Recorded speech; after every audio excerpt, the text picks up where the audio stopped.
In our cozy little home, life often felt like a well-orchestrated symphony, each day flowing into the next with a comforting regularity. I'm Eliza, a dedicated dentist whose life revolves around caring for others, both in my clinic and at home. My husband, Tom, a man whose past life had etched lines of worry and contemplation on his face, was often my partner in quiet evenings spent discussing everything and nothing. This particular evening, however, held a different tune. As I entered our home, the aroma of simmering stew greeted me, a sign of Tom's attempt to provide some culinary comfort. I found him in the kitchen, looking more troubled than usual. "Hey love, what's cooking?" I asked, trying to inject some lightness into the heavy air. Tom glanced up, managing a weak smile. "Just some stew." "Eliza, we need to talk about something important." "It's about Alex." Alex, Tom's son from his previous marriage, lived with his mother in a different city. Our interactions were limited to brief, somewhat formal exchanges on Skype, his shy demeanor never allowing me to know him beyond the basic pleasantries. "What about Alex? Is he okay?" I queried, concern lacing my voice as I took a seat at the kitchen table. Tom joined me, his hands clasped together, the weight of his words gathering like storm clouds. "He's fine, health-wise. But he's been given a chance to follow his dream of forming a band. He's really passionate about it, Eliza. But, well, he needs our financial help." I leaned in, listening intently. "How much does he need?" I asked, my mind already sifting through our finances. Tom hesitated, then uttered, "Around $10,000. It's for the equipment, some studio time, things like that." I took a deep breath, the number settling in my mind. "That's a significant amount, Tom. But if it's for his dream, tell me, have you seen any of his work? Is he serious about this path?" He nodded vigorously. "I've heard some of his music during our calls. He spends every spare moment he has on it. I believe in him, Eliza."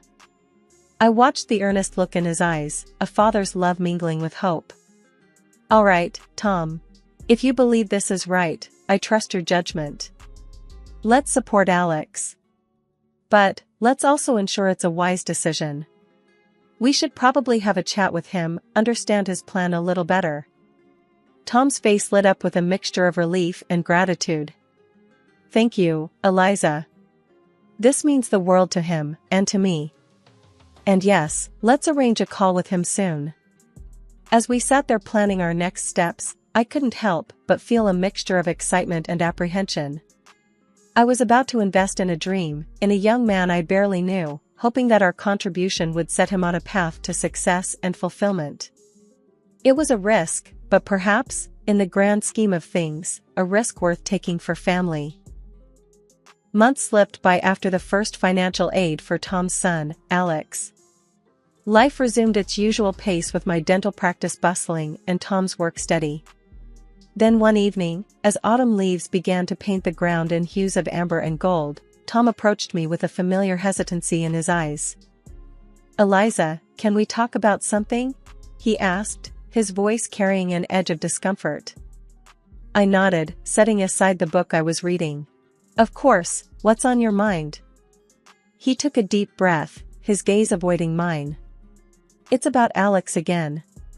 He's making great progress with his music, really diving into it. But he needs more support, another $10,000. I felt a twinge of surprise, my eyebrows knitting together in concern. "Another $10,000? But we just provided for his initial setup. What does he need this time?" Tom's fingers fidgeted with the hem of his shirt. "He's looking to upgrade some equipment, maybe get into a better studio. It's just that, things are getting more serious for him now." I sighed, a sense of unease settling in. "Tom, I understand wanting to support Alex, but we need to be mindful. We're talking about a lot of money here. I earn well, but these are hard-earned savings. We need to think about our future too." Tom's face turned a shade darker, his voice raising slightly. But it's for Alex, Eliza. My son. Don't you think he deserves this chance? His tone stung, a hint of accusation lingering in the air. Of course, I do, I replied, my voice firm yet calm. But I also believe in responsible support. We can't just keep handing out money without understanding the full picture. The conversation grew heated, our words a volley of concern and frustration. Then, suddenly, Tom's demeanor shifted from defensive to outright angry. You just don't understand, Eliza. You're not a parent. You don't know what it's like to want to give everything to your child. His words cut deep, echoing around the room. I recoiled, hurt flashing in my eyes. Tom, that's unfair. I've been nothing but supportive. But we can't be reckless. And your son is almost an adult, he needs to learn financial responsibility too. Tom shook his head, his anger boiling over.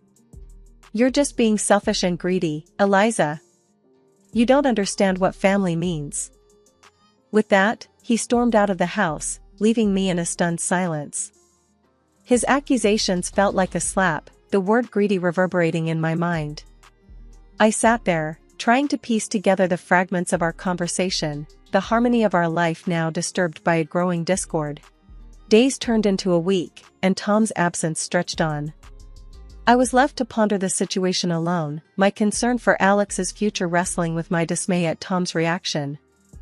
When Tom finally returned, his demeanor had softened, but the underlying issue remained unresolved. I'm sorry, Eliza, he said, his voice low. I shouldn't have exploded like that. It's just, I want to do right by Alex. I nodded, accepting his apology but feeling the distance between us. I understand, Tom. But we need to be a team in this, especially when it comes to big decisions. Reluctantly, I agreed to the additional support for Alex, my heart heavy with apprehension. Tom's immediate switch back to his affectionate self was a relief, but also a reminder of the fragile balance we were treading. The cycle of financial requests for Tom's son had become a recurring theme, straining not just our bank account, but also the very fabric of our relationship. Just as the leaves began to shift to the fiery colors of fall, Tom approached me again, his demeanor more desperate than before. Eliza, we need to talk about Alex again, he began, avoiding my gaze. I set down my book, a sense of dread filling the air. What is it this time, Tom? He fidgeted, clearly uncomfortable. It's a big opportunity for him, a chance to go on a tour with his band. He needs our help, Eliza. He needs $30,000. I was taken aback, the figure echoing in my mind like a bad joke. 30,000? Tom, this is getting out of hand. We've been supportive, but this is too much. Tom's face flushed with frustration. But it's for his future, Eliza. Can't you see? He could make it big. I stood up, feeling the tension like a physical force between us. And I want to support him, but not blindly. We've never even seen him play. We don't know if this band is real or just a whim. We need some kind of proof, Tom. His voice raised, a note of panic creeping in. Why can't you just trust me, Eliza? Why do you need proof for everything? I replied, my own voice rising in response. Because trust is based on honesty and responsibility, Tom. And right now, I'm not seeing a lot of either.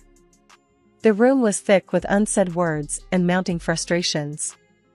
Tom then dropped a bombshell that shattered any semblance of normalcy. If you don't give this money for Alex, I don't think I can stay in this marriage. I felt as if the floor had fallen out beneath me. Are you blackmailing me, Tom? Using our marriage as a bargaining chip for money?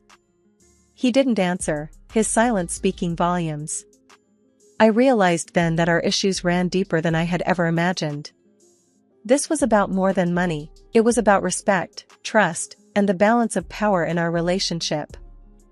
I need time to think, I said finally, my voice hollow. This isn't something I can decide right now. Tom stormed out, leaving me alone with my swirling thoughts. I knew something had to change. We couldn't continue down this path of ultimatums and financial demands. That night, as I lay in bed, the space beside me cold and empty, I realized that I was at a crossroads. One path led to giving in to Tom's demands, sacrificing my principles and possibly my financial security. The other was fraught with the unknown, potentially leading to the end of my marriage. In the quiet of our home, I sat down with my laptop, a sense of unease stirring within me as I navigated to Alex's Instagram page. The images that greeted me were far from what I expected of a struggling musician. Lavish parties, designer clothes, exotic locations, it all painted a picture of luxury that belied the story we'd been told. I needed answers directly from Alex. I called him on Skype, ensuring the video recording was on, ready to confront him about the inconsistencies. He answered, his face a mask of casual indifference. "Alex, we need to talk about the money your dad and I have been sending you," I began, my tone firm. He shrugged nonchalantly. "What about it?" I didn't mince words. "I've seen your Instagram. Your lifestyle doesn't match up with needing money for a band." "I'm not sending any more money." His face changed then, the cool facade slipping into something darker. "You have no idea who you're dealing with. I have connections, people that can make life very unpleasant for you." I felt a chill at his threat, but I didn't waver. "Alex, I've been recording this conversation. Threatening me is a serious offense. I can take this to the police." The bravado drained from his face, leaving behind a pale, frightened boy. Tears welled up in his eyes as he realized the gravity of his actions. "Please, no. I was just talking big. I'm not in any gang. I don't want any trouble with the police." His sudden shift from intimidation to desperation made me pause. He was on the verge of revealing something more, something that might explain the bizarre turn of events. Sitting back, I watched Alex's face, tear-streaked and pale, as he prepared to spill the secrets he'd been holding onto. "All right, Alex, let's hear it then. What's going on?" Through sobs, Alex began to unravel the web of lies. "It started off small, just me wanting some extra cash. But then I found something about Dad." I leaned forward, my heart pounding. "What did you find about your dad, Alex?" He wiped his eyes, taking a shaky breath. "I found out he was seeing someone, not just anyone, someone from his past. I took pictures, threatened to tell you unless he kept sending money." My world spun with his confession. "Tom has been unfaithful? And you've been blackmailing him?" Alex nodded miserably. "Yes. I never meant for it to get this far. I wanted to live a certain way, and when I found out about Dad, it seemed like an easy way to keep the money coming." I felt a mix of anger and pity. "Alex, do you realize how serious this is? Blackmail is a crime. And your father, how could he?" He sniffled, looking down. I know it's messed up. I don't know, I got in too deep. But I swear, Eliza, I don't want to cause any more trouble. I'll stop. I'll figure something else out." I sighed, the weight of the situation heavy on my shoulders. "And the band, the tours, all of that was just a lie?" He nodded again. "Yeah. I'm sorry. I like music, sure, but there was no band. I just needed a story for the money." I sat back, processing everything. My husband had been unfaithful, my stepson a blackmailer. The foundation of my family was cracked and broken. "Alex, I need to talk to your father about this. And you need to sort yourself out. This isn't the way to go through life." He nodded, a small glimmer of understanding in his eyes. "I know. I'm sorry, Eliza. Really." As the call ended, I was left in a silent house, the echo of Alex's confessions ringing in my ears. The lies were unraveling, revealing a painful truth I could no longer ignore. I knew the next step was confronting Tom, but a part of me dreaded what that confrontation would bring. The man I had built a life with was a stranger, and our marriage a facade. I needed to gather my strength, for the conversation ahead would be the most challenging of my life. The house felt unbearably quiet as I waited for Tom to return.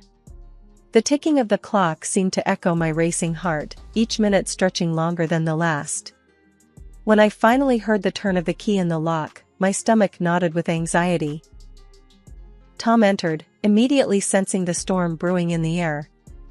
"Eliza, what's wrong? You look like you're about to explode." I took a deep breath, steadying myself. "Tom, we need to talk. Now." He hesitated, then nodded, taking a seat across from me. "What's it about?" I didn't beat around the bush. "It's about Alex, Tom. And it's about you. I know everything, the blackmail, the affair." Alex confessed. Tom's face paled, his eyes widening in shock. What? "Eliza, I can explain." I felt a surge of anger. "Explain? How can you possibly explain lying to me, allowing your son to blackmail you, and using our money to cover up your affair?" He looked down, shame etched across his face. "I was afraid, Eliza. Afraid of losing you. I thought I could control the situation, but it spiraled out of control." I shook my head, my voice rising. "Control? You call this control? You've been living a double life, Tom. And all the while, lying to my face." Tom's voice broke. "I'm sorry, Eliza. I never meant for any of this to happen. I didn't know how to handle it." I stood up, my hands trembling with a mixture of fury and heartbreak. "Sorry doesn't cut it, Tom. Your son was threatening me, using gang connections to intimidate me because of your mistakes." Tom stood as well, reaching out to me. "Please, Eliza, let's try to work this out. I'll do anything." I pushed his hand away. "Work this out? How can I possibly trust you again? How can we go back to how things were knowing what I know now?" He had no answer, just stood there, a man broken by his own deceit. I knew then that our marriage was beyond repair. The trust that once bound us together had been shattered by lies and blackmail. "Tom, I need you to leave," I said, my voice cold and final. He didn't argue, just nodded silently and walked out, the door closing with a soft click that seemed to echo the closing chapter of our life together. As I sat back down, alone in the echoing silence of our home, I felt a profound sense of loss and betrayal. But amidst the pain, there was also a flicker of relief. The truth was out, painful as it was, and now I could begin to heal, to rebuild my life on a foundation of honesty and self-respect. In the aftermath of our confrontation, the house felt empty, the silence a constant reminder of the betrayal and deceit that had unfolded. I knew I couldn't just let things end there. There needed to be consequences for the lies and the financial manipulation. It was time for a legal reckoning. I found myself sitting across from a lawyer, my hands clenched tightly in my lap. "Mrs. Johnson, I've gone through all the information you provided," he began, his tone professional yet sympathetic. "I need to pursue legal action," I stated firmly. "Not just for the divorce, but for the recovery of the money Tom used for his blackmail payments, and for the emotional distress this has caused me." The lawyer nodded, understanding the gravity of the situation. "We can certainly file for divorce on grounds of infidelity and emotional distress. As for the money, we'll need all the evidence you have of the transactions and any communication between you and your husband or stepson regarding this matter." I assured him I had kept meticulous records. I trusted Tom completely. "Never thought I'd need these as evidence against him," I admitted, a sad irony in my voice. He offered a small, reassuring smile. "You're doing the right thing by protecting yourself and your assets. This won't be easy, but I'll be with you every step of the way." The following weeks were a blur of legal documents, meetings, and court appearances. Tom looked defeated each time our paths crossed, the reality of his actions finally hitting home. At one such encounter, He approached me, his expression one of regret. "Eliza, I never wanted it to come to this.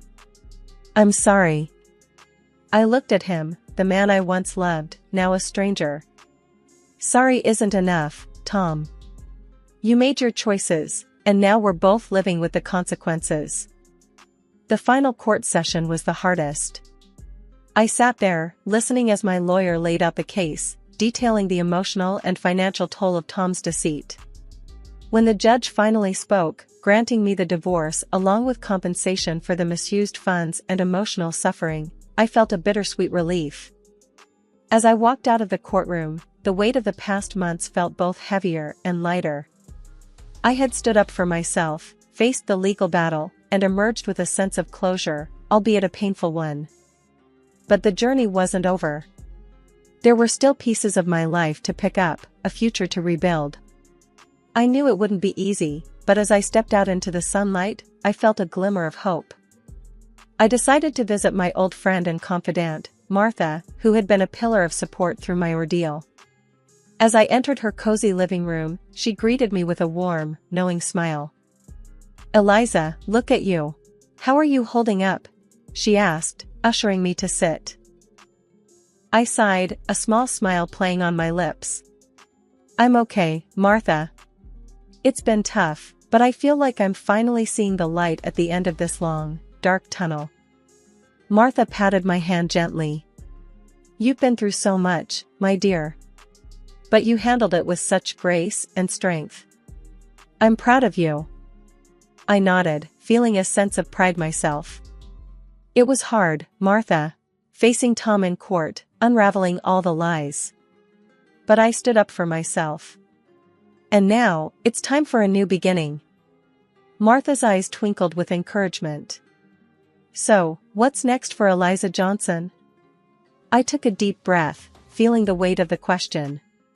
"First, I think I need some time to heal, to rediscover who I am outside of this whole mess. Then, I want to focus on my work, maybe even take a vacation, something I haven't done in years." "Sounds like a plan," Martha replied warmly. "And remember, Eliza, this is your chance to rewrite your story, on your own terms." Her words resonated within me. Yes, I had been through a storm, but now I had the opportunity to chart my own course.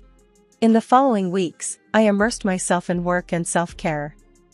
I took up yoga, started reading more, and even planned a solo trip to a place I'd always wanted to visit. Life without Tom was different, but it was mine to shape. One evening, as I was preparing for my trip, the doorbell rang. It was Alex. He stood there, looking nervous and remorseful. "Eliza, I just wanted to say I'm sorry, face to face. For everything," he stammered. I regarded him, seeing not the aggressive young man from our Skype call, but a remorseful, lost boy. "Thank you, Alex. I hope you've learned from this, and that you're making changes for the better." He nodded earnestly. "I am. And I owe it to you for standing up to me. You helped me see how wrong I was." I smiled slightly, acknowledging his apology. "Take care of yourself, Alex. And make good choices, okay?" As he walked away, I closed the door and turned back to my own path, feeling a sense of closure. The journey had been arduous, but I emerged stronger, wiser, and ready for whatever lay ahead. The sun set in a blaze of glory, its vibrant hues a promise of the new chapter awaiting me. A chapter of healing, growth, and self-discovery. A new horizon was before me, and I stepped forward with determination and hope, ready to embrace whatever the future held.